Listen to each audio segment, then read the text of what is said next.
Olá pessoal, quinta-feira, 6 de agosto de 2020, 7h30 da noite. Agora começa a 32ª edição do Jornal da Live, uma nova maneira de se fazer jornalismo totalmente colaborativo em que você constrói a notícia junto com a gente. Eu sou Paulo Silvestre, consultor de mídia, cultura e transformação digital e vou conduzir a conversa aqui hoje com vocês e como sempre comigo, o Matheus. E aí pessoal, tudo bem? Boa noite. Matheus, que como sempre ele vai trabalhar aí, colaborar com a gente com os comentários das notícias e também fazendo a moderação dos seus comentários. Para quem não conhece, o Jornal da Live é muito fácil você participar, não? Enquanto a gente vai dando a notícia aqui, você deixa os seus comentários aqui no post do LinkedIn, o jornal é transmitido ao vivo pelo LinkedIn, e a partir do que vocês disserem aqui, a gente vai conversando e vai construindo juntos a notícia, todo mundo junto, tá? O jornal ele fica depois disponível em vídeo aqui no próprio LinkedIn para quem quiser rever, e também vai amanhã cedo para o YouTube e para o Facebook como vídeo e como podcast nas principais plataformas do mercado. Escolha a sua plataforma principal, procure pelo meu canal, o Macaco Elétrico, siga o canal e aí você vai ter lá o Jornal da Live como podcast. Muito bem pessoal, começando agora a 32ª edição e esses são os assuntos que nós vamos debater hoje. O governo sabe mais do que deveria sobre cada um de nós e pode usar isso para nos intimidar? Como que você sente isso no seu cotidiano? Será que o governo sabe demais da gente? Né? É hora de voltar para as escolas, voltar às aulas? Ou será que isso vai colocar em risco a saúde não só das crianças, mas também de todas as famílias? Todo mundo merece um espaço no debate. A gente faz aqui o Jornal da Live construído em cima do debate, né? Mas será que alguém não deveria ter acesso ao debate? Não? Todo mundo merece o debate, mesmo quem visa a destruição do debate, uma questão quase filosófica aí, né? A Natura agiu bem com a sua campanha do Dia dos Pais, causou um barulho enorme essa campanha da Natura. Você está sabendo disso? Não? Como será que foi? Será que foi uma boa medida da empresa? E para encerrar, como já começamos na semana passada, aí vamos trazer a notícia bizarra do dia. Não acredite se quiser, gente. O SBT parou de transmitir o Chaves. Como vai ser o mundo agora, Matheus, sem o Chaves no SBT? Não? Pois é, né? Bom, pessoal, então começando agora aqui a 32ª edição do Jornal da Live. Né? E para começar a edição de hoje, eu gostaria de fazer uma pergunta para vocês. Né? Você acha que o governo ele sabe mais sobre cada um de nós do que ele deveria saber? Né? Isso pode ser pelas incontáveis coletas de dados nossos, pelos mais diversos canais digitais, mas também porque deliberadamente o governo investiga os cidadãos que ele considere potenciais ameaças para ele. Não? Será que o governo ele pode fazer esse tipo de investigação, esse tipo de dossiê? Será que ele deve fazer isso daí? Não? Será que a gente está vivendo à sombra de um estado policialesco? Não? Como que a gente pode conviver, como que a gente pode viver com tanta gente sabendo tanta coisa sobre nós? Né? Tem as empresas também, né? Mas aqui especificamente sobre os governos. Como que a gente consegue viver bem desse jeito? Né? Por exemplo, nessa terça, a ministra do Supremo Tribunal Federal, Carmen Lúcia, deu 48 horas para que o Ministério da Justiça e Segurança Pública prestasse informações sobre um relatório sigiloso com informações de 579 servidores federais e estaduais de segurança, além de 3 professores universitários. Eles são identificados como integrantes do movimento antifascismo e opositores a Jair Bolsonaro. O relatório foi feito pela Secretaria de Operações Integradas, que é ligada ao Ministério. O relatório foi revelado em uma reportagem do UOL, do Universo Online. Segundo a reportagem, a pasta produziu um dossiê com nomes e, em alguns casos, fotografias e endereços de redes sociais das pessoas monitoradas. Na decisão, Carmen Lúcia diz que se o conteúdo da denúncia for verdadeiro, o quadro é, abre aspas, segundo ela, escancara comportamento incompatível com os mais basilares princípios democráticos do Estado de Direito e que põe em risco a rigorosa e intransponível observância dos preceitos fundamentais da Constituição. O Ministério da Justiça explicou em nota que a atividade não configura investigação e se concentra exclusivamente o que eles disseram também, entre aspas, prevenção da prática de ilícitos e a preservação da segurança das pessoas e do patrimônio público. Mas ele não explicou quais seriam esses ilícitos e qual segurança estaria em risco e por que essas pessoas seriam ameaças. Né?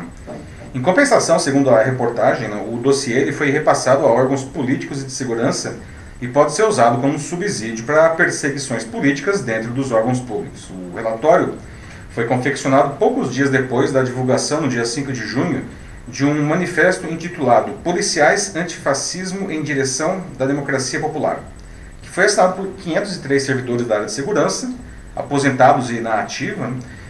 E esse movimento ele se diz suprapartidário e denuncia o que eles chamam de um projeto de neutralização dos movimentos populares de resistência.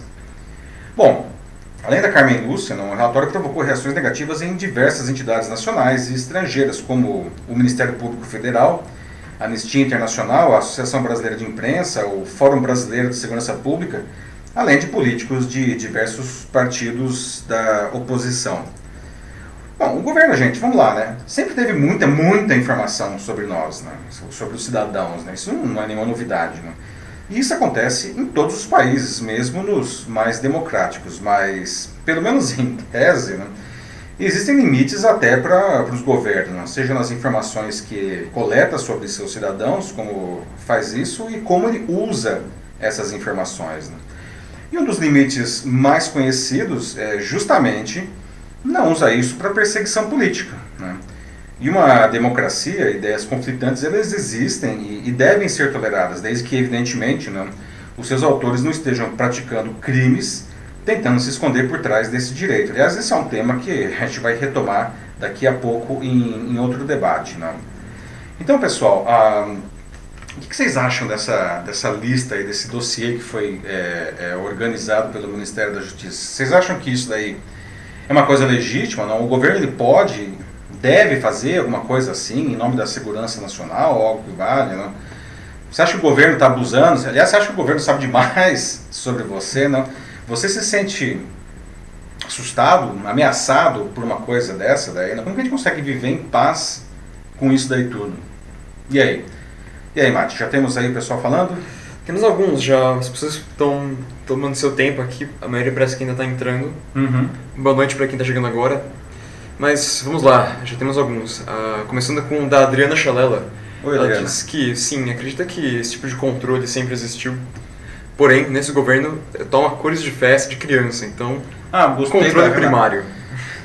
Gostei aí da imagem que você criou aí, Adriana, realmente, não. Não, parece um controle, você está controlando crianças, né, para ver se as crianças não estão fazendo arte aí na festa de aniversário, não. Mas o que é mais preocupante não é o que fazer isso daí, né? Como eu falei, os governos têm muitas informações sobre a gente, não. O duro é você usar informações para fazer uma possível perseguição política aí, né? É realmente muito complicado isso daí.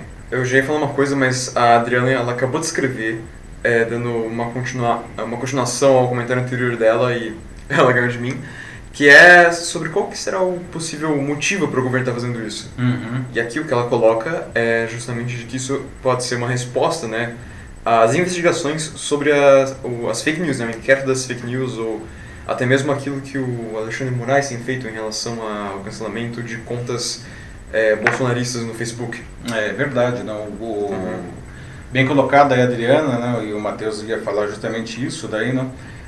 Isso pode ser realmente uma reação, bom, não só uma reação, especificamente por esse caso, mas por, enfim, várias coisas que têm acontecido, não? E de fato, né, nessa semana o Alexandre de Moraes, ministro do STF, ele determinou que o Facebook fechasse contas bolsonaristas, né, mesmo que estão alocadas no exterior, não?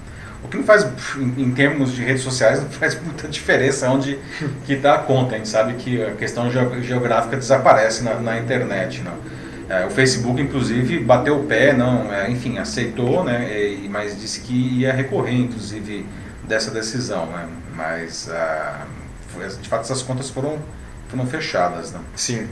A Viviane Barbosa está aqui completamente indignada com o que está acontecendo aqui nos comentários, dizendo de como isso é um absurdo na opinião dela. Vivemos em uma democracia, esse não é o papel do Estado. Ela diz isso. Uhum. Pois é, né, Viviane? Isso é um bom ponto. Né? De novo, né?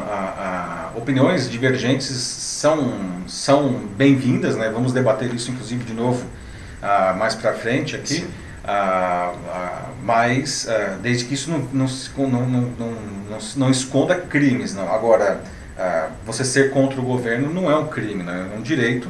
E o governo, ele fazer uma lista dessa daí, não, que tem um forte apelo de censura, não. Sim, parece uma lista negra. Parece uma lista negra, né? E mesmo porque as pessoas que estão na lista são funcionários públicos, não? Federais e estaduais, não. E essa lista foi, segundo a reportagem do UOL, distribuída para diferentes órgãos públicos, não. Então, qual que é a ideia disso daí, né? Perseguir essas pessoas, dificultar a vida delas, não. O Ministério não respondeu isso ainda. Aliás, disse na nota que não, nada disso, jogou os panos quentes, não. Mas a Carmen Lúcia não aceitou isso daí e espera uma resposta no prazo. Aliás, vence hoje, né? Tem aqui agora um comentário do Ariston Melo Jr., que é um professor visitante da USP. Ele diz aqui de que até que ponto essa atitude do governo ela pode continuar, até onde o governo ele pode influenciar assim, livremente, aparentemente sem nenhum tipo de controle, o próprio Estado e a vida das pessoas na sociedade. Uma vez que passamos por um problema gravíssimo, que é a pandemia e a crise crônica econômica, o que podemos fazer para mostrar que nós somos a democracia e devemos ser ouvidos? Obrigado. Ariston, né? Isso. Ariston é um excelente comentário, né? O governo não pode tudo, né? O fato de um governo ter sido eleito, seja esse, seja qualquer governo, tá? Isso não é uma questão partidária. O fato de um governo ter sido eleito não é um cheque em branco para ele fazer o que ele bem entender, né? E o governo existe para atender a população, e não a população existe para atender o governo, né? Aliás, esse é o objetivo de qualquer governo, não? Ele existe para organizar a sociedade em bem da sociedade. Infelizmente, a gente sabe aí que muitos governantes esquecem disso daí, eles acham que eles são eleitos pelo povo para, enfim, reinar. Para eles reinarem, eles acham que são imperadores, não? E, bom, o absolutismo, ele acabou já faz alguns anos, né? Já tem um tempo aí que... Alguns séculos, talvez. Mesmo nos estados monárquicos como a Inglaterra não existe mais absolutismo, não. E, infelizmente, não, mas a gente vê aí que existem esses governos de um viés mais autoritário que acham que pode fazer tudo isso daí, inclusive calar aí os seus detratores, não. Impossível não pensar em figuras como Mussolini nessa hora, não, que fazia essas listas, né, lá na Itália, nos anos 30, não, justamente para perseguir, matar ou humilhar, não, coisas que o Mussolini fazia, por exemplo, não, quando tinha se o cara fosse muito contrário, matava mesmo, né, mas se ele fosse só um pouco contrário, não, pegava o sujeito e dava uma dose enorme de laxante para ele fazer todas as suas necessidades nas calças, e aí pendurava as calças na janela do sujeito para mostrar que o cara ele era um cagão, né? Bom, isso é muito a cara do Mussolini, né? Um governo totalmente populista. A origem do fascismo, né? O termo fascismo está associado a Mussolini, né? Mas o cara ele era um fanfarrão, né? É completamente assustador, assim. Aqui, como mais uma vez a Viviane expressa a sua indignação aqui, é assustador, assim. Temos o direito de nos expressar. Da mesma forma que as pessoas têm, né, o direito de concordar com algo que o governo faz, né? Assim como nós também temos o direito de discordar sempre que vemos algo que não nos agrada.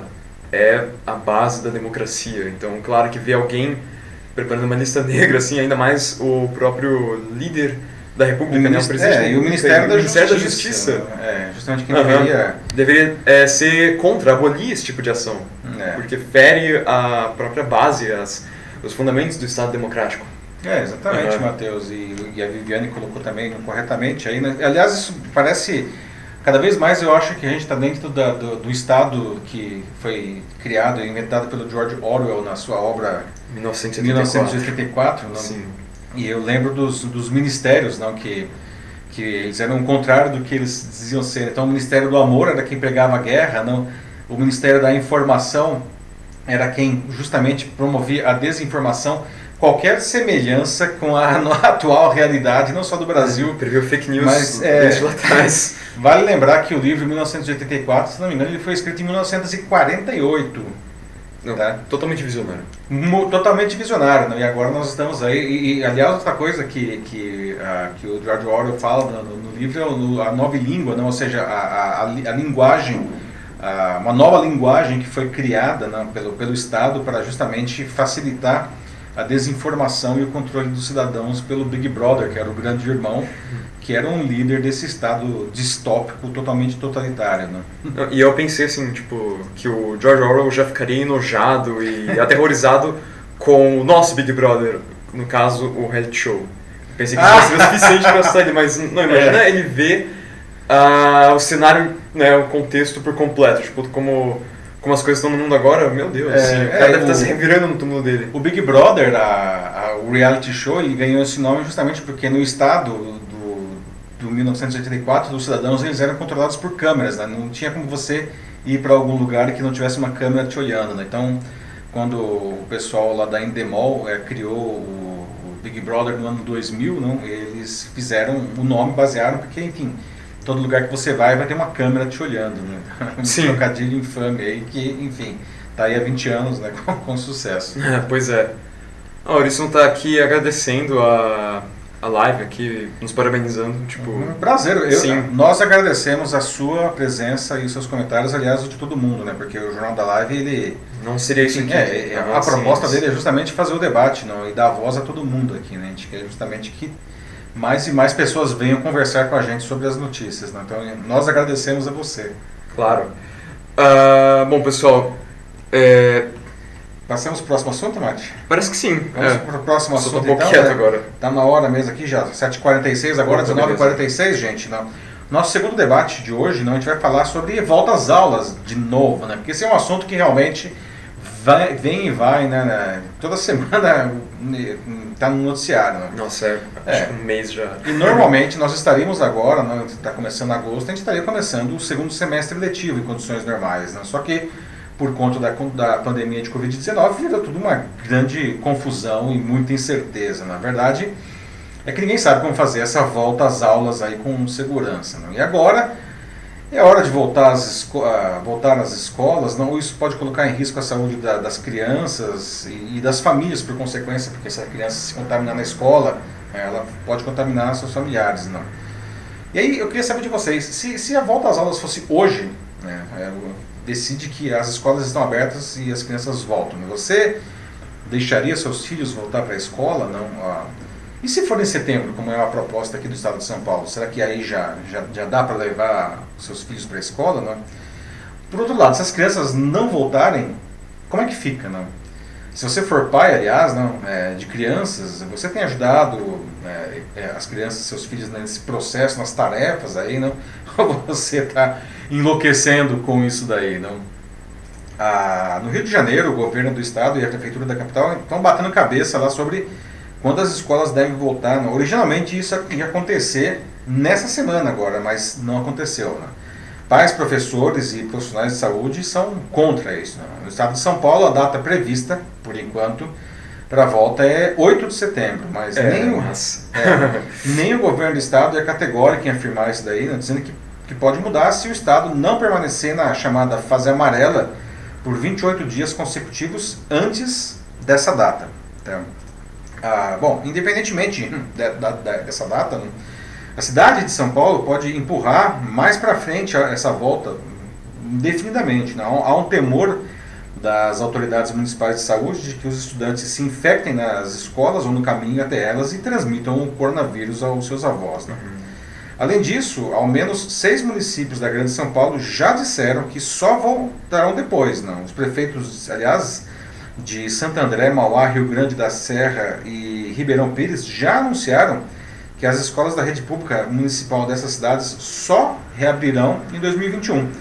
Diadema e São Bernardo do Campo, também aqui da região, né, caminham nessa mesma direção. E nessa quarta, aliás, a Organização Mundial da Saúde alertou que a abertura das escolas em locais onde a pandemia está fora de controle pode agravar muito a transmissão do vírus. Né? Uma reabertura, no segundo o órgão, exige que haja um número baixo de contágios, né? E que as escolas, evidentemente, estejam preparadas, né? Que tenham um plano, aliás, o governo que também tem um plano caso a contaminação volte a ganhar força naquele local, né? E, bom, infelizmente essa não é a realidade em nenhuma região brasileira hoje, não. A gente está muito, muito longe disso, infelizmente, né? Então, eu refaço as perguntas, né? Se a volta às aulas fosse hoje, você deixaria seus filhos irem para a escola? Né? Ou se for em setembro, 8 de setembro, como está previsto aqui em São Paulo, será que dá para fazer assim, né? Se as crianças não voltarem, como é que fica, né? A gente continua aí com o homeschooling, né? E você, enfim, caso você seja pai, né? Qual o papel dos pais aí nessa educação, né? Você está lidando bem com isso daí? Se você tiver criança em casa, você está enlouquecendo, como eu já ouvi várias pessoas aí, né? Aliás, né? O que os seus filhos acham disso? Será que eles gostariam de voltar para a escola? Eu sei que as crianças têm aí, elas morrem de saudade dos colegas, não? O que também é uma coisa para se levar em consideração, né? Porque, imagina, eles vão se encontrar e não vão poder se abraçar, nem nada disso, né? Como é que fica isso aí? É muito estranho mesmo pensar nisso.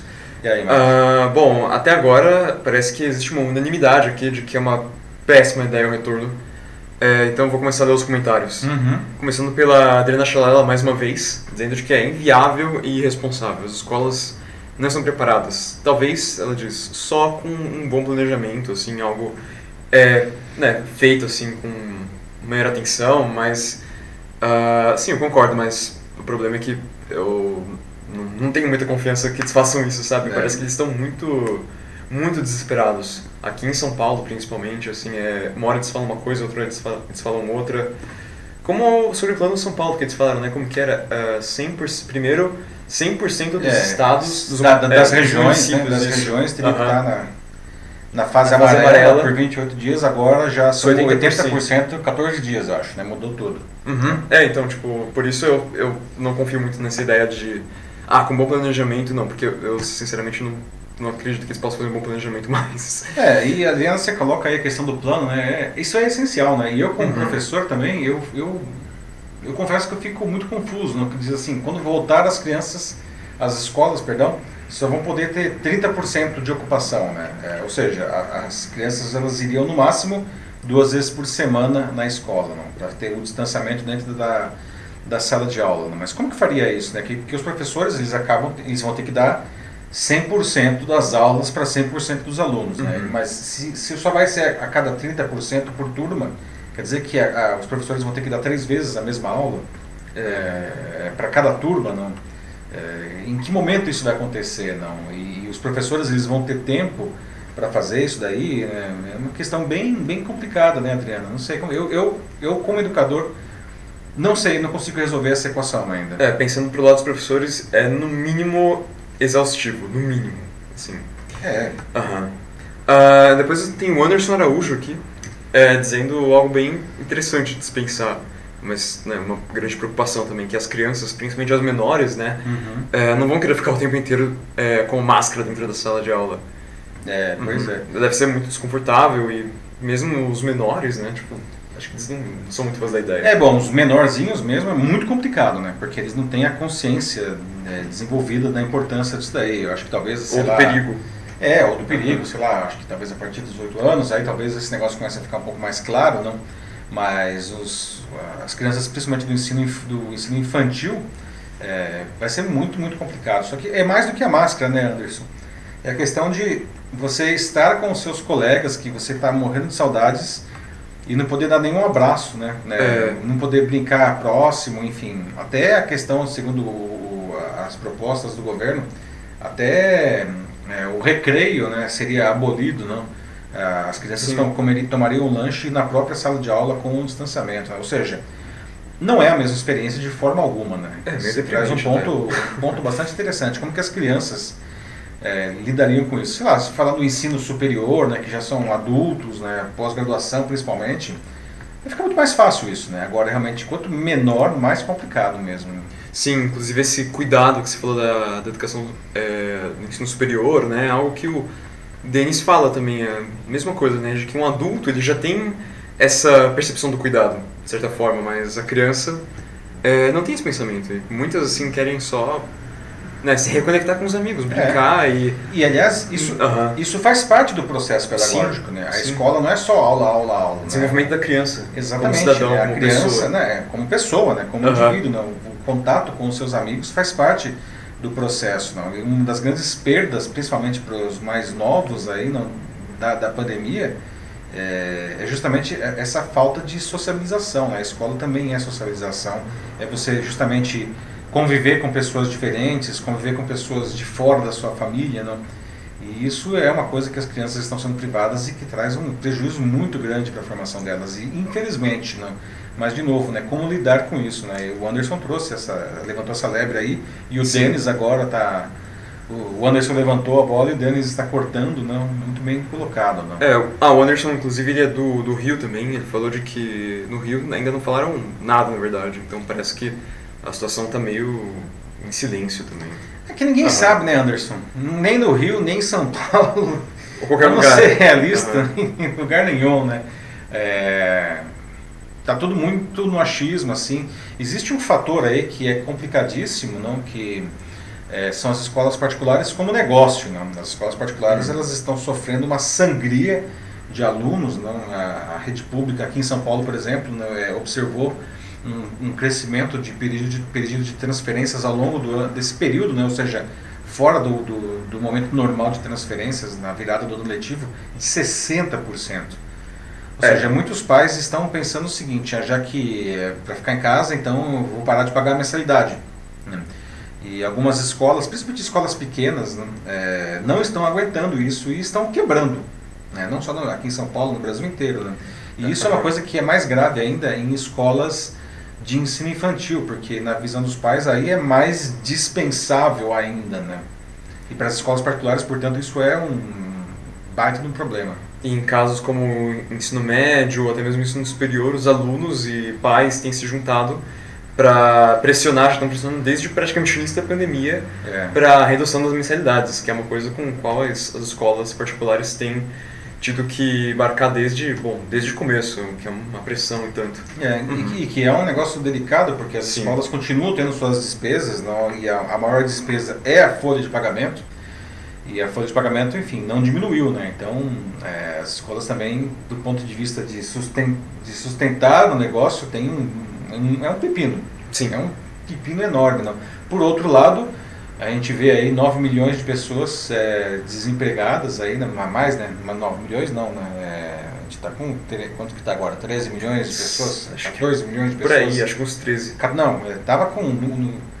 Antes da pandemia, a gente estava com 12,5 milhões de desempregados. A gente teve aí já... A gente deve estar na casa dos 15 milhões, já confesso que agora eu estou sem o número atualizado de cabeça. Né? Então, uns 15 milhões de desempregados, mais os seus 9 milhões de desalentados, não, a situação está grave, né? As pessoas não conseguem pagar as mensalidades. O Ariston Melo voltou aqui, ele concorda com o que todo mundo tem dito até agora, ele relembra o caso da Europa, né? De que mesmo com um retrocesso assim, do vírus já em várias regiões, mas o problema é que agora, né, eles estão voltando, na verdade, a cogitar mais uma vez esse lockdown de novo, né, voltar à quarentena por causa da segunda onda viral. Segunda onda, sim, uma infame segunda onda. Que é um problema que devia ser retomado pelo Estado e ele fala que é a associação de pais e mestres. E mais uma coisa também que eu quero adicionar aí, que é algo que a Natasha comentou, é a respeito assim das crianças que são parte do grupo de risco, né? E como é que faz com elas? Tipo, crianças que têm asma, por exemplo, ou qualquer tipo de doença respiratória também. Muito bem colocado, Natasha, né? Essas crianças não podem voltar, não. É um fato, elas não podem voltar de maneira nenhuma, porque elas fazem parte do grupo de risco, né? E o que o Ariston coloca, eu não sei se os nossos colegas de Portugal, que de vez em quando aparecem aqui no Jornal Live, estão aí, o Joaquim Desidério, a Rosemary, a Ana, enfim, temos vários colegas aí de Portugal que costumam assistir aqui o Jornal Live, não sei se algum está aí assistindo a gente agora, mas eu tenho conversado com eles recentemente, mais especificamente com o Joaquim, com a Ana, né, e com a Rose, e o negócio lá está aumentando, né? Mesmo em Portugal, que foi até um case de sucesso, nas primeiras semanas de combate ao vírus, aí, né, fizeram um distanciamento social interessante, tiveram poucos casos. Agora, eles, com a reabertura, e principalmente combinado com o verão europeu, não, muita gente nas praias, tudo, eles estão observando aí o crescimento dos casos, né? Aliás, a gente até já debateu isso aqui no Jornal da Live, né? A gente pode olhar para a Europa, não? Porque a Europa, ela parece que ela está sempre algumas semanas na nossa frente, não? Observar o que está acontecendo lá e ver se a gente aprende alguma coisa aqui. A Ana Lúcia Souza Machado diz que em casa os filhos estão com medo e ela, como mãe, mais ainda. E além disso, a gente também tem o... Vamos ver quem mais. Aqui o Eurípides Fulim, que ele diz sobre a situação das prefeituras, né? Tem muitas prefeituras, né, de diversos municípios que também não têm o espaço necessário para separar os alunos. Pois é. Uhum. Muito bem colocado. Bom, Ana, obrigado aí, primeiro você que trouxe a questão aí da sua percepção, né? Você não está sozinha nesse medo, né? Realmente parece que muitos pais aí, eu diria que a maioria dos pais está com esse medo, não? E as crianças também têm medo, por mais que elas tenham vontade de reencontrar os seus amigos, os seus colegas, não? Mas o medo realmente está grande aí, tanto entre pais como com os filhos, e aliás também os professores, né? Muitos professores com medo de voltar também, né? E o que o Eurípides traz aí é uma coisa interessante, né? A gente tem que levar em consideração também questões de infraestrutura. Uhum. Né? As escolas não têm um tamanho infinito. Aliás, não só escolas públicas, né? As escolas privadas também têm esse problema, né? Não há espaço para todo mundo. Né? Se tiver que de repente multiplicar por 3, como que seria esse negócio? Não é possível, né? Então, de novo, muitas ideias que eu não vejo bem amarradas aí nessas propostas. A Natasha, ela fala aqui de forma mais detalhada como que é no estado dela, que é o Ceará, como seria essa volta, como ela imagina isso. Aqui ela fala de que no Ceará a educação infantil seria extremamente complicado. Primeiro, por causa do calor. Uhum. Então, guardar máscara o tempo todo seria muito difícil. E segundo, os municípios não têm a estrutura necessária também, então, mais uma vez, a estrutura voltando aqui, a infraestrutura. E seria muito rápido colocar agora nas escolas. As escolas particulares têm que fazer valer o nosso pagamento de 60% com aulas live, né, ao vivo, à distância, como tem a minha pequena de 2 anos e meio, diz a Natasha. Então, mesma situação. Ensino infantil, né, mas... Mais o calor também. O calor é um outro aspecto muito delicado, porque as boas práticas aí não dizem que os ambientes fechados não devem ter ar-condicionado funcionando. Porque o ar-condicionado ele é um fator de grande propagação dos aerossóis, não, do vírus, não, ou seja, as micropartículas que carregam o vírus, não. Vários estudos aí demonstram que o ar-condicionado realmente mantém essas partículas em suspensão, favorecendo o contágio. Sim, não? Então, além do calor, ainda por cima não pode ter ventilador, ventilador também, né? Porque o ar fica em movimento, esse que é o problema. Né? Sim, para ser infectado exato. É muito mais do que... Não é só você tocar numa superfície infectada, pode ser pelo ar mesmo. Exato, né? Cada vez mais estudos sugerem que os aerossóis aí, né, são um fator de contágio. Né? E o ar-condicionado e o ventilador tende a piorar isso daí, né? Que é mais complicado ainda. Mas sim, parece que esses são os principais problemas mesmo. A infraestrutura, né? Como várias pessoas ressaltaram aqui, estava lendo agora um comentário da Ellen Christiane, né? Que em um país em que escolas, no geral, têm um estado deplorável, né? Sem professores suficientes, pouca infraestrutura e até mesmo falta de materiais, itens básicos, né? Não só didáticos, mas até de higiene também, em alguns casos. Voltar agora não é uma opção. A gente está falando aqui, né? Muito bem colocado, Ellen. Obrigado pela participação. Não? E realmente a gente está falando aqui, não, mas o buraco às vezes é muito mais embaixo, né? Saindo aqui do eixo Rio-São Paulo, que mesmo as escolas públicas elas têm uma condição muito melhor do que se você entra aí pelos rincões desse Brasil, né? Escolas que não tem nem energia elétrica, que não tem às vezes uma torneira para as crianças lavarem as mãos, né? A coisa fica ainda muito mais dramática, muito mais dramática. O Denis também fala, não, imagina ir no banheiro, como seria o controle, né, da ida ao banheiro dos alunos, ou também a hora da merenda, né, quando o pessoal vai lanchar ou mesmo almoçar, né, tem muita gente que almoça nas escolas. E depende disso. Que, aliás, exatamente, isso é um ponto interessante, não? Muitas crianças, a merenda não, é uma refeição importante para muitas crianças, não. Então deixar de ir para a escola Vejo que realmente é uma quantidade incrível de variáveis aí, né? Para resolver esse pepino aí, né? Não, o assunto da educação é algo que realmente a gente pode ficar aqui por dias debatendo, né? O Eurípides também falou agora que do estado dele, que é Santa Catarina, e lá também, mesma coisa, as prefeituras também não têm condições de organizar esse retorno, e muitos diretores de escolas já até falaram de que esse ano não volta mais. A gente vê cada vez mais municípios, né, como a gente já citou aqui os casos vários municípios da Grande São Paulo, inclusive do ABCD, não, que são municípios ricos, não? Municípios com alta receita, não? E já decidiram que 2020 não tem mais aula presencial, né? Vai manter aí o ensino à distância, cada um com os seus recursos aí, com as suas metodologias, né? Antes de avançarmos, só vou ler um último comentário que saiu agora, fresquinho, e achei bem bacana. A Ariane Couto pergunta: espaços alternativos como praças e parques seriam cogitados para acolher a educação infantil? É uma proposta interessante, Ariane, né? Não sei como seria viável isso do ponto de vista pedagógico, mas pelo menos assim, a questão é que você teria um ambiente mais arejado certamente é um fator positivo, né? Mas, de novo, não sei como seria viabilizar isso pedagogicamente. Não? Se daria para trazer para uma praça, assim, alguma coisa que... Mas para a educação infantil, enfim, não sei. Realmente teria que perguntar para especialistas de educação. Isso realmente vai além aí das minhas... Eu sou professor, mas eu sou professor de ensino superior. Não estou habilitado, eu acho, para responder. Mas é uma pergunta muito interessante. Muito interessante. Bom, mas parte das atividades, quem sabe, não sei. Bom, eu tô vendo aqui vários professores nos comentários, então, pessoal, também conversem entre si aí, tipo, acho que tem ainda muito debate pela frente. Mas agora vamos indo pro próximo? Vamos pro próximo assunto, então. Pessoal, agora aqui, ó, já passando pro próximo assunto, 8:06, aqui no Jornal da Live, 32ª edição, seguindo aqui a nossa conversa, não? Vamos abordar um dos temas mais falados aí nas redes sociais nos últimos dias, que foram as entrevistas do influenciador digital Felipe Neto no Jornal Nacional e na Globo News, né? Nessa última, né, na Globo News, ele disse que ele não aceitaria se sentar para debater com pessoas que negam fatos científicos e divulgam notícias falsas, porque se ele fizesse isso, ele estaria validando essas ideias, né?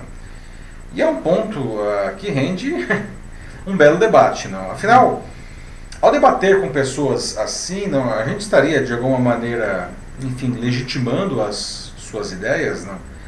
Veja, eu não estou defendendo pessoas que negam a ciência e deturpam fatos para atingir seus objetivos, né? Uma coisa que a gente já falou muito aqui no Jornal da Live, tá? Mas será que um debate de alto nível com elas, não, calcado em fatos, em argumentos sólidos, não serviria justamente para tentar esclarecer a audiência, né? Talvez não essas pessoas, porque se elas são negacionistas o negócio fica travado, não?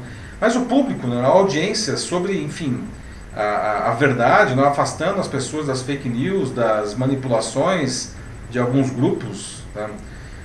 Ou você acha que simplesmente não dá para debater com os negacionistas, né? O tema do negacionismo está presente nas pautas do Jornal da Live desde suas primeiras edições, né? Até mesmo porque depois de 3 meses no ar, a pandemia de Covid-19 chegou no Brasil, o que acirrou ainda mais a polarização ideológica no país e no mundo. O Felipe Neto, que tem hoje 39 milhões de inscritos em seu canal no YouTube, 12 milhões de seguidores no Twitter, se consolidou como um dos maiores críticos ao Bolsonaro, né? No dia 15 de julho, inclusive, ele publicou um vídeo de opinião no prestigioso New York Times, né, em que ele chamou o Bolsonaro de o pior presidente do mundo e pediu que os americanos não reelegessem o Donald Trump, né? Com isso, os ataques que ele vinha sofrendo ficaram mais fortes ainda, né, saindo inclusive do âmbito das redes sociais, aí, ganhando as ruas na frente da casa dele e tudo mais, né, que aliás motivou essas pautas na Globo e na Globo News. Não. Na Globo News ele disse, inclusive, a jornalista Cristiane Lobo, que o Brasil vive um momento de validação de, abre aspas, pessoas e ideias que sempre ficaram no esgoto da opinião pública e que de repente saíram dos esgotos como ratos pela cidade de uma forma tão violenta e grotesca que saíram contaminando todo mundo. Fecha aspas. Ele criticou, aliás, a própria emissora, a Globo News, por dizer que a emissora ajudaria a validar essas posições ao dar espaço a essas pessoas. E ele citou nominalmente o deputado Osmar Terra, do MDB do Rio Grande do Sul. Está tirando para todos os lados mesmo. Mas aí o Felipe Neto tem um ponto interessante, não? Que aí eu acho que vale aqui o nosso debate. Não? Os argumentos dele estão na linha de um negócio chamado paradoxo da intolerância, não? Que sugere que a gente não pode ser tolerante com intolerantes, porque eles visam a destruição de quem não for como eles. Não? Daí está o paradoxo. Não? Você não pode ser tolerante com intolerantes. O mundo observa grandes democracias, aliás, não sendo colocadas em risco por governos eleitos democraticamente, mas que usam algumas das maiores virtudes da própria democracia, como a liberdade de expressão, para buscar a sua destruição, né? A destruição da democracia, como atentar contra instituições republicanas ou calar a imprensa. Não? E em países em que a população é muito, enfim, sugestionável ao que vê nas redes sociais, ou tem uma educação de baixa qualidade, esses movimentos eles acabam ganhando força, né? E se tornando riscos reais à democracia, né? Infelizmente. Então, eu queria saber de vocês, o que vocês acham do que o Felipe Neto disse na Globo News? Será que ele exagerou? Será que ele tem razão? Né? E como que a imprensa, enfim, já que ele colocou isso, não, que a Globo News ela, enfim, estaria de alguma maneira validando essas pessoas ao dar espaço para elas, né? Será que a imprensa, como que ela deve se portar diante, enfim, de negacionistas e de afins, aí, de pessoas que deliberadamente publicam fake news ou negam a ciência, né? Todo mundo merece, enfim, na opinião de vocês, espaço no debate, mesmo aqueles que, de alguma maneira, visam a destruição do debate, né? É uma pergunta filosófica essa, né? Mas então, o que vocês acham? Bom, vamos começar então. A Ana Lúcia Souza Machado já escreveu, disse que o debate ele só é viável quando ambas as partes são abertas a dialogar. Quando existe um lado que quer tornar suas ideias verdades, então fica muito difícil criar um diálogo. Que, sim, é um fato. É verdade, Ana. Diálogo, como até se você pegar a raiz da palavra, não, só existe quando os dois lados estão conversando e dispostos a, enfim, a colocar as suas opiniões, ouvir a opinião alheia, né, de preferência. Não adianta você colocar suas opiniões e tapar os ouvidos, não quero saber de nada do que o outro diz, não? E preferencialmente construir alguma coisa aí a partir dessas informações divergentes. Aliás, né, a gente cresce muito mais quando a gente se contrapõe a opiniões divergentes. É ruim você ficar dentro da sua bolha, né, porque a bolha embrutece você, né? Você está vendo tudo igual sempre, né? Como que você vai ver alguma coisa para poder melhorar? Eu ia falar disso mesmo. Eu sou um cara que eu sou a favor do debate, mesmo com essas pessoas que são mais intolerantes, porque pelo menos assim, tipo, tudo bem, o objetivo deles é destruir a oposição deles, né, e como a Ana falou, né, tornar as suas opiniões verdades absolutas. Mas mesmo assim, tipo, quando você chama essas pessoas para um debate, coloca elas no mesmo campo que você e as suas ideias, a gente é capaz não de convencer eles, claro, porque eles estão completamente fechados a qualquer opinião que seja divergente da deles, mas de mostrar para o público e possíveis seguidores deles os erros que eles têm na lógica e no pensamento deles. Então é por isso que eu sou a favor. Sem contar que no momento que você, né, separa os caras, né, tipo, porque são negacionistas e eu não quero conversar com eles, a gente se prende também na nossa própria bolha. Exatamente, isso é um ponto interessante, né? A gente pode ficar dentro da nossa bolha também. E vale dizer que, da mesma forma que a gente pode convencer quem apoia os negacionistas a ir para o outro lado também acontece, né? Um negacionista Sim. pode convencer pessoas que estão em dúvida e a abraçar essas causas, né? Vale dizer que uma das teorias mais bizarras e mais antigas dessa onda de negacionismo mais recente, que é a Terra plana, não? É alguma coisa, e que não é pouca gente que acredita que a Terra é plana, né? A despeito de obviedades científicas aí de 5 séculos, né? Essas pessoas elas se convenceram de que a Terra é plana a partir de conteúdos publicados principalmente no YouTube. O YouTube é a casa da Terra plana, acredite se quiser.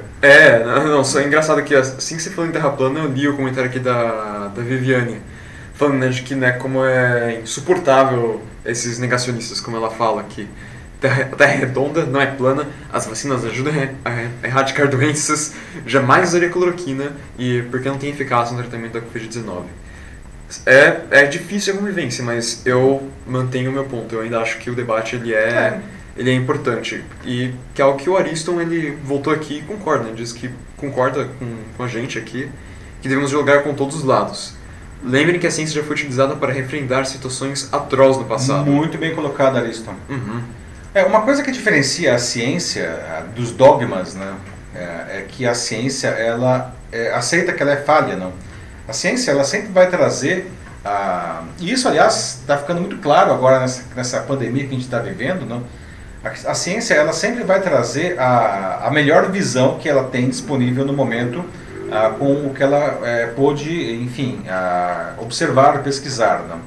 A cloroquina, vale dizer que ela surgiu aí em março, né, na verdade em fevereiro ainda, a partir de um estudo, né, que levantou a possibilidade de que aquilo traria resultados positivos, mas depois, enfim, se observou que o estudo ele era inconsistente, ele era falho, né, e surgiram outros estudos que enfim, desmentiram aquilo, né. O duro é você pegar uma informação e bater em cima, não, para atingir um objetivo. Pode ser um objetivo ideológico, um objetivo político, um objetivo econômico. Aí a coisa realmente fica muito complicada, não? E em alguns casos aí não, a coisa fica criminosa no sentido de que você está propondo aí uma afirmação que pode, por exemplo, no caso aí só para ficar nesse exemplo, colocar a vida das pessoas em risco, né? Aí a coisa deixa de ser uma ideia divergente. Que aliás é uma coisa que o Felipe Neto ele colocou até na Globo News, né, que ele, segundo ele tolera ideias divergentes, o que ele não tolera são justamente os ataques à ciência, não foi o que ele colocou. Uhum. Realmente a coisa aí fica complicada, não. Mas a ciência ela aceita a mudança, né? Não existe uma coisa, salvo quando vira uma lei, né, como a lei da gravidade. A lei da gravidade é o que Sim. dificilmente ela vai ser modificada. Mas se alguém conseguisse comprovar que a lei da gravidade está errada, né, a ciência prevê, aceita isso daí. Né? Tem pessoas que não acreditam na gravidade, né? Mas aí fica difícil já. Mas a gravidade eu acho que é um negócio que não tem muito o que questionar, né? Sim, não. Newton estava certo. Não, até a Mila fala aqui, né? E eu mesmo achei que nunca fosse levar o Felipe Neto a sério. Nossa, eu também não.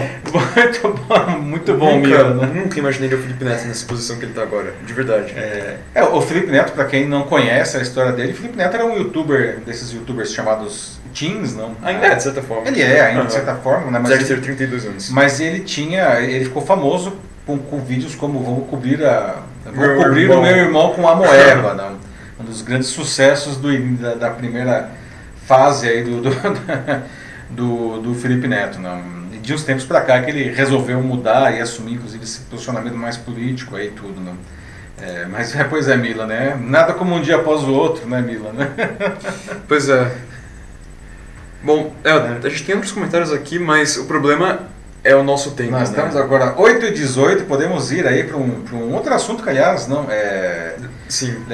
Fala de intolerância, mas lembrando, pessoal, que todos os comentários aí, infelizmente a gente não consegue ler todos os comentários aqui, o Matheus aí tem o seu algoritmo mental aí de fazer uma seleção para tentar fazer o comentário mais abrangente possível, não? Nem sempre é fácil, pessoal, é verdade. Às vezes não dá, realmente são muitos comentários, não? Mas, de qualquer forma, todos os comentários são lidos depois, eu leio enfim, pelo menos eu curto, mas eu tento de verdade, inclusive, responder todos os comentários. Então, por favor, comentem, tá? Por favor, que realmente o debate ele é muito rico, né? E, inclusive entre vocês, né? Sim. Bom, então, por falar em debate, vamos falar também um pouco mais de intolerância, num outro assunto que envolve a questão da intolerância e que explodiu aí nas redes sociais também nos últimos dias, que foi a campanha do Dia dos Pais da Natura, não? Que convidou o Tam Miranda, que é um ator transgênero, para publicar um vídeo com o seu filho de 6 meses. Não? Muitos internautas, alguns líderes religiosos e até o deputado federal Eduardo Bolsonaro fizeram postagens raivosas diante disso, dizendo que era um absurdo usar um homem trans em uma campanha no Dia dos Pais. Não? Bom, então vamos começar aí fazendo perguntas. Não? O que você acha disso tudo? Né? O que que vocês acham da campanha, o que vocês acham desses posts raivosos aí, né? E eu até faria uma outra pergunta aqui para vocês, né? O que é ser pai para vocês? E a campanha da Natura, ela ofendeu vocês de alguma maneira, não? Você vai comprar mais ou menos da Natura por conta dessa campanha, não? E uma última pergunta também, né? Por que a Natura e outras marcas fazem comerciais desse jeito, né? Bom, as publicações desses grupos insultavam a Natura, né, e pediam um boicote aos produtos da marca, não? Para essas pessoas é inadmissível um homem trans aparecer em uma campanha do Dia dos Pais, porque, enfim, apenas quem nasce homem pode ser pai, segundo eles, né? Surgiram várias fake news, aliás, dizendo que a empresa, a Natura, teria perdido milhões de reais por conta da campanha, não. Mas, sim, aliás, essas notícias falsas foram todas desmentidas pelas agências de checagem dos fatos. Na verdade, as ações da empresa na Bovespa chegaram a subir 8% com a campanha, não, colocando a Natura, aliás, no topo do crescimento da Bolsa Brasileira, não. Nas redes sociais também surgiu um movimento de reação ao discurso de ódio e de intolerância que superou em quantidade de postagens as publicações negativas, não. E essas publicações continham pessoas comuns e famosos, incluindo empresários, tá, mas também jornalistas, artistas e outros, né. A Natura sabe muito bem o que ela está fazendo, ela não entrou de gaiato nessa história. Na verdade, não é de hoje que os seus comerciais e os seus concorrentes, como o Boticário, criam barulho nas redes graças justamente a pessoas intolerantes. Por coincidência, o Boticário colocou uma família negra em sua peça do Dia dos Pais agora, que, veja só, provocou uma onda de repúdio de uma parcela da população que achou que isso é racista, ou seja, de ter uma família negra, tá, e que é pouco representativo. Vale lembrar que a maioria dos brasileiros se declaram pardos ou pretos, na segunda classificação do IBGE, né? O mais louco desse caso, né, é que a família ser negra não era nem um assunto do comercial. Eles simplesmente escolheram uma família negra. Né? Assim, não era a proposta, eles não estavam... Isso era totalmente irrelevante para o roteiro do comercial, né? Bom, normalmente a gritaria acontece em anúncios do Dia dos Namorados, né, que trazem casais compostos por 2 homens ou 2 mulheres, né? Essas, né, marcas, né, e outras marcas, elas investem em campanhas que destacam seus valores, porque eles sabem que hoje o alinhamento desses seus valores com os do público, né, é um poderosíssimo fator de compra, né? As pessoas compram de empresas cujos valores estão alinhados aos seus, né? E apesar dessa gritaria aí dos intolerantes, não, a população brasileira apoia cada vez mais justamente a tolerância, né? E temas de diversidade e de inclusão são muito bem vistos na realidade. Ora, então por que não vamos demonstrar que a marca também apoia esses anúncios? Então esse é o racional por trás disso daí tudo, né? Bom, então vamos lá, né? O que vocês acham, né, dessa campanha para o Dia dos Pais, aí, essas campanhas tanto da Natura quanto do Boticário? Não? Vocês acham que as marcas elas mandaram bem, afinal de contas, né? Ou no caso a Natura, né, não deveria se envolver com essas polêmicas, com esses grupos, né, intolerantes, não? E aí de novo, pergunto, você vai comprar mais ou menos da Natura por causa disso? De alguma maneira isso vai influenciar a sua decisão de compra, né? E indo até para o outro lado, não, o que é ser pai para você, né? Pai, enfim, é quem fornece o esperma, ou é quem cria, quem cuida, né, de uma criança de verdade, não? E um homem trans, então, nesse sentido, ele pode ou não pode ser pai, né? Muitas perguntas aí, né, para o nosso debate. Antes de ler os comentários, eu quero dar um destaque aqui para um filme, uma sugestão de filme que a Viviane está dando desde o último tema que a gente fez, que é a Rede de Ódio, que está na Netflix, parece. É um filme polonês que fala sobre como essas redes, né, de ódio, elas agem, como elas funcionam, né, que tem tudo a ver com essa edição, né, que a gente está fazendo agora. Excelente. Então é isso aí. Obrigado, Viviane. Obrigado pela sugestão. Hashtag fica a dica aí, pessoal. Rede de Ódio. Rede de Ódio. Rede de Ódio disponível na Netflix. Agora vamos pro Dia dos Pais, então. Aqui... vamos ver primeiro, o pessoal falando, né, a maioria de como foi uma boa ação da Natura, né, tipo, inclusive falando em ações, né, como elas subiram, né, 8%, certo? 8%. Sim, não, tipo, aqui tem a Viviane e a Mila falando, né, de como incrível, né, tipo, de como isso funciona, né? Tipo, é incrível para começar de que como isso gerou polêmica, né, algo que, né, nada a ver, mas também de como foi uma escolha super acertada deles, como mostrou as ações. Bom, se você considerar só pelo valor das ações, né, o mercado viu de uma maneira extremamente positiva a campanha, né, porque um salto de 8% imediato nas ações é um bom resultado, né, ainda mais nesse momento aí super tenso da economia que a gente está vivendo. Né? Então, do ponto de vista de mercado, não há dúvida nenhuma que a campanha foi extremamente bem-vinda. Exatamente. Tem essa frase aqui da Mila nos comentários em que acho que o que ela diz é algo que muita gente pensou quando viu o comercial. Eu fiquei muito orgulhosa do posicionamento corajoso deles. Pois é. Foi isso que deu tão certo. E você não está sozinha, Mila, né? Muita gente, a gente viu, enfim, claro, né? De novo, a questão das opiniões divergentes, ok, não, muita gente não gostou disso daí, ok. Lamento profundamente quando você discordar do posicionamento resulta em discurso de ódio, porque aí eu acho que a coisa, quem vai para o discurso de ódio perde a razão, aí já era, né? Mas eu fico muito feliz em ver também que muitas pessoas, né, aliás, segundo aí as agências de verificação, né, a gente teve muito mais posts favoráveis do que desfavoráveis nas redes sociais diante dessa campanha. Né? E muita gente pensa como você. O Francisco Belchior colocou aqui, né, ela não ofendeu. Na opinião dele foi muito pelo contrário, assim, uma visão, como ele mesmo coloca, futurista. Futurista ou talvez até uma visão de presente, né? O Francisco, né? Francisco Belchior, não. Nós temos que olhar para a realidade da nossa sociedade. A nossa sociedade ela é diversa, não? Sempre foi, mas antes isso era de alguma maneira coibido, não? Era feio e agora as pessoas têm mais liberdade para expressar quem elas são, não? Então, de fato, é muito corajoso, né? E eu acho muito interessante observar que marcas estão entendendo isso daí, não? E estão se posicionando junto à sociedade, que é uma sociedade em transformação. A Natasha tem um comentário bem bacana aqui a respeito do que é ser pai. Ela fala que é melhor você ter um pai de qualquer origem, seja independente da cor ou físico dele, do que um pai que seja um abusador e que recebe essa gratificação simplesmente por ser homem. Puxa vida, Natasha, excelente seu comentário. Não? E terminando aqui, o que é importante é a presença, o amor, o carinho e que vem desse pai, né? E não as tendências sexuais dele.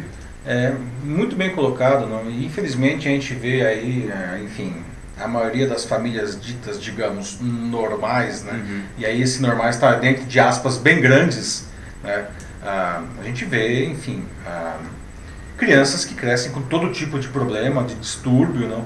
Por conta de problemas dentro de casa causados, inclusive, por pais biológicos, mas enfim, pais que são abusadores, pais que são agressivos, né? Que batem nas crianças, que batem nas mães, que batem, enfim, e daí para mais, né? A gente tem quantos casos nós temos nesse sentido, não? Então vejo que realmente não é o fato dele ser um homem, ter nascido homem, não, que vai tornar ele um bom pai. Por outro lado, não, o que torna uma pessoa um bom pai não é o amor, não? O amor, estar presente, estar, enfim, buscando se dedicar da melhor maneira possível aos seus filhos, não?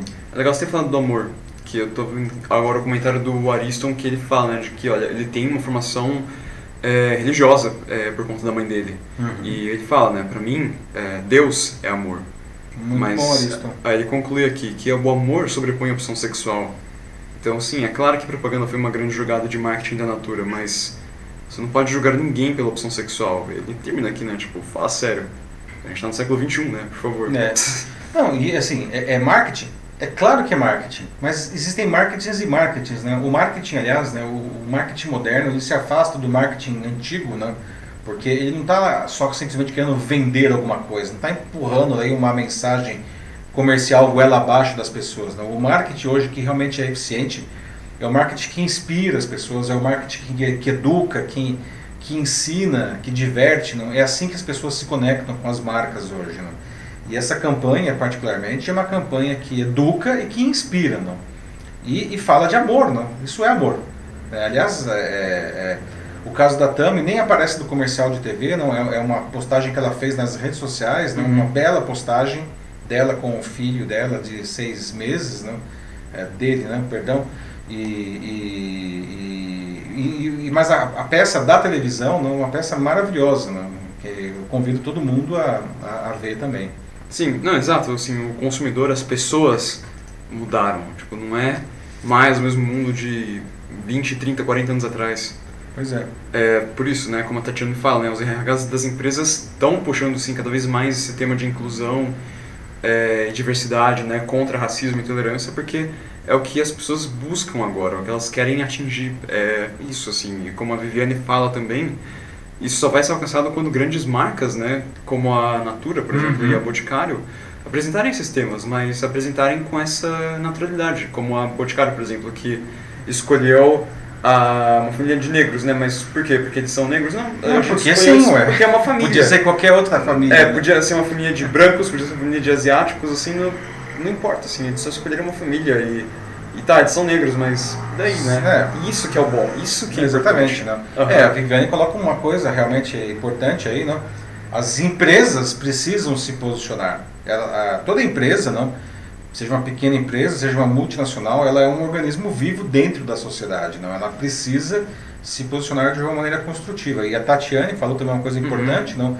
Os RHs já estão percebendo isso daí, não? Hoje as empresas estão cada vez mais preocupadas com a diversidade e inclusão dentro de casa, né? Porque, sim, aliás, isso daí, e não é para ficar bonito na foto não, tá, gente? Isso daí, diversidade e inclusão é até para fazer um negócio, não? Porque, como eu falei, nosso público como empresa, não? Nosso público é diverso, nosso público é composto por pessoas muito diferentes, não? Se nós quisermos atender bem o nosso público, nós precisamos ter pessoas diversas, né, dentro de casa. Isso é um negócio que eu debato com os meus alunos aí em diferentes cursos aí, de pós-graduação, no Mackenzie, na PUC. Não? A única maneira de você atender um público diverso é tendo diversidade entre os seus funcionários. A Valéria também falou desse mesmo tema da naturalidade também. É isso aí, gente. Também o Denis, com referência cinematográfica, né? Ele fala de Billy Elliot. Nosso amigo Denis trazendo suas referências cinematográficas excelentes. O que ele falou? Aqui o tema agora é Billy Elliot, em que o pai sonhava com seu filho ser um lutador, né?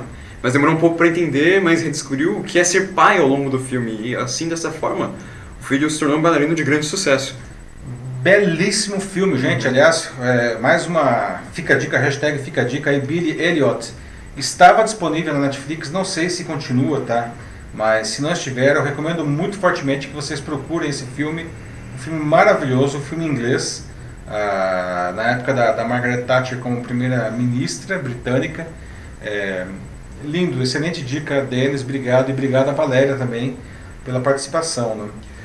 Vamos para o nosso próximo assunto, que é 8h32, estamos já além do nosso tempo. Vamos chegar agora na nossa notícia bizarra, não? A nossa notícia bizarra de hoje, não, que o SBT vai parar, já parou, aliás, de transmitir o Chaves, não? Meus amigos. Como assim? Eu achava que o SBT ia sair do ar antes de eles pararem de transmitir o Chaves, não? Mas acredite se quiser, não passa mais Chaves no SBT, não. Você vai sentir saudades do Chaves? Como que foi o Chaves na sua vida? E não só no SBT, né? Pois é, né? Os conhecidos personagens Chaves e Chapolin e muitos outros do comediante mexicano Roberto Bolaños, o Chespirito, morreu em 2014, né? Não serão mais vistos nem no SBT, nem nos canais de cerca de 20 países onde eles eram transmitidos desde os anos 70, em alguns casos, 1970. Não? O cancelamento se deve a uma disputa entre a rede de televisão mexicana Televisa, que tinha os direitos dos programas, e a família do Bolaños, que é a proprietária dos direitos de exploração comercial dos personagens. Então tem dois direitos aí. Né?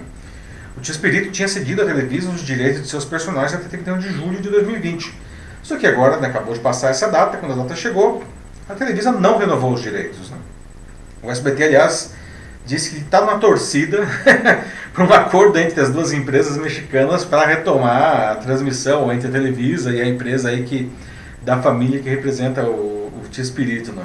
Vale lembrar que o Silvio Santos, que é dono do SBT, já chegou a dizer, olha só gente, que ele preferia Chaves a jornalismo no canal dele. E que ele só tinha telejornais no SBT porque era uma obrigação legal. Né? E de fato, não, o Chaves é um dos grandes casos de audiência do SBT, né? Mas e aí, gente? Não tem mais Chaves no SBT e nem em lugar nenhum. Como é que vai ficar, né? Vocês vão sentir saudades do Chaves, né? O que Chaves representa aí pra vocês, né? O El Chavo del Ocho, como se diz em original em espanhol, né? Denis começa aqui dizendo de que, não se preocupem, logo o Chaves vai pra Netflix. Pois é, tomara. Mas a gente também... E aliás dá pra ver aí o original em espanhol, né?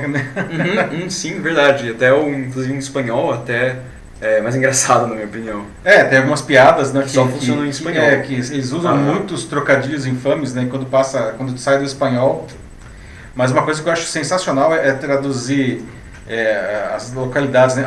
Acapulco vira Guarujá, né? Eu acho isso muito engraçado. Nossa. E Guarujá é conhecido por suas lindas praias e tudo. E Acapulco, né? Uma parte que era a grande praia do México nos anos 60, 70, né? Depois virou Cancún, né? Mas enfim. A gente tem um pessoal que também tá feliz, né? Tem os haters do Chaves aqui. Os haters do Chaves, o que eles dizem? Tem como o Mário Mutuzoki disse, graças a Deus. A Cristiana Barbosa Silva também. Eu não gosto do Chaves. Chaves já vai tarde. Rest in peace, Chaves, né? Muito bom, mas pois é, gente, não temos mais Chaves aí, né? Para alegria de alguns, tristeza de outros, o Chaves, pelo menos por enquanto. A Ana Lúcia parece que sentiu isso muito, né? Disse muito triste, acabou o Chaves e até hoje parece que ela assistia e ria. Então, Aliás, é uma coisa incrível, né? Porque, assim, eu acho que cada episódio deve ter sido transmitido umas 250 vezes, né? Por aí, assim. Muita gente deve ter decorado os episódios, mas as pessoas continuavam rindo em alguns casos, né? Agora, aquela dublagem em português, realmente, né? Assim, o Brasil tem dubladores tão incríveis, né? Uma dublagem, aliás, super pró, mas aquela dublagem do Chaves era uma coisa maravilhosa, né? Se duvidar de propósito. Se duvidar de propósito. Olha, o Denis falou aqui, quer uma notícia bizarra? A Claro entrou na justiça para não deixar a Disney Plus chegar ao Brasil. Uou. Nossa, sério? Eu não sabia. Denis, vou atrás dessa informação, né? Entende? Mas faz sentido, a Claro é dona da NET, não? E, enfim, a gente sabe que uma das coisas que mais tira pessoas da TV por assinatura é a Netflix, não? Imagina chegar mais a Disney Plus aí, não? Já tem Amazon Prime Video e outros, não? Péssimo negócio pra Claro. Quero ver Mandalorian, né? Isso aí, quero ver Mandalorian. A gente fala aqui também. Eu também quero ver Mandalorian. Mandalorian, por favor, né? Vamos encerrar, pessoal. Nós já passamos do nosso tempo. Debate excelente, né? Eu gostei muito, né? 8h37 agora aqui, ao vivo no LinkedIn. Pessoal, quero agradecer a participação de todos aí e o alto nível dos comentários, tá?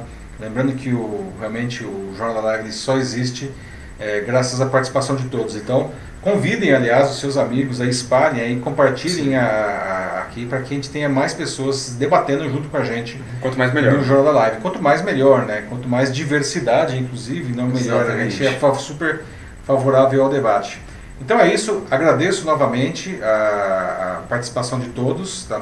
Semana que vem estaremos de volta na quinta-feira às 19h30, certo? Bom fim de semana a todos e se cuidem. Tchau, tchau. Falou, gente. Boa noite. Se cuidem. Até.